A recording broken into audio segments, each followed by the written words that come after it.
Ustvarjalnih delavnic in iger se vsak dan med 10 in 12 uro udeležuje več 10 otrok. Danes delamo mucko pa kužito.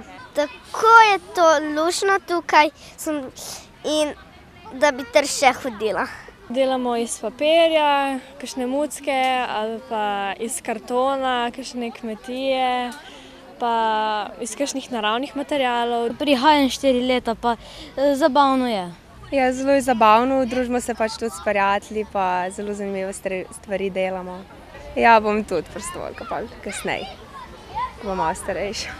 Predhodna prijava na delavnico ni potrebna, vsako leto pa prihaja več otrok. Naj omenim, da je lani vsako delavnico povprečno obiskalo preko 60 otrok in letos pričakujemo, da bo ta številka še veliko višja.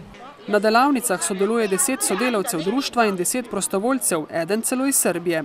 V društvu so bili namreč uspešni na razpisu Evropske komisije v programu Mladi v akciji, ki omogoča mobilnost mladih. Goran Tešić bo tako 7 mesecev pomagal novomeškemu društvu. Sa decom je interesantno raditi, barem meni. Z otroki je zelo zanimivo delati, vsaj meni, zato sem se tudi odločil za prostovoljno delo v Sloveniji.